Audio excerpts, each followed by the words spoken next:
Who is the worst person you have ever met? A girl I'll call Maya. She was a total social mastermind, a chameleon. She had this incredible talent for walking into any lounge or rooftop bar and becoming the life of the party within 10 minutes. She was always sipping a high-end gin and tonic, surrounded by strangers who were already laughing at her jokes. She knew every meme, every edgy reference, and she always preached about being a mental health advocate. She was connected to everyone, spiderwebbing through every social circle in the city. But it was all a mask. Eventually, we became roommates. That's when I saw her real hobby, identifying people who were empathetic or soft-spoken and turning from a supportive bestie into a manipulative nightmare. She didn't use a blunt instrument, she used a scalpel on your deepest insecurities.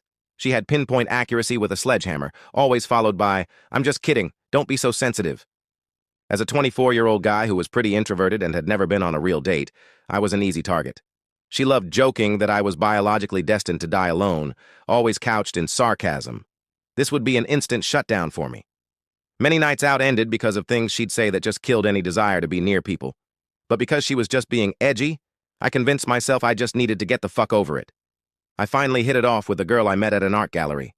This was just after a several-month-long depressive episode, and I was finally feeling that optimism that only comes after being in the dark for that long. Maya saw it. She came up, made a few subtle put-downs about my interests, then proceeded to invite my date over to meet somebody she thought she'd like. She brought them both back to our place that night. They slept together while I was in the next room. For another friend, she'd joke about her weight. This friend had a history of eating disorders.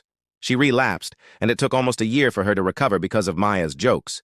Maya also considered consent to be only a thing outside of relationships, essentially believing it wasn't assault if they were your partner. When we first met, I thought she and her husband were the perfect couple. Imagine my shame at realizing how wrong I was and how little I did to help at the time.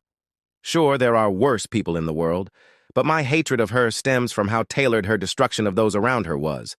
It was like she only felt comfortable when she was mashing the insecurities of those she looked down on. She's fighting a serious, aggressive illness at the moment. I've decided not to take sides on that one.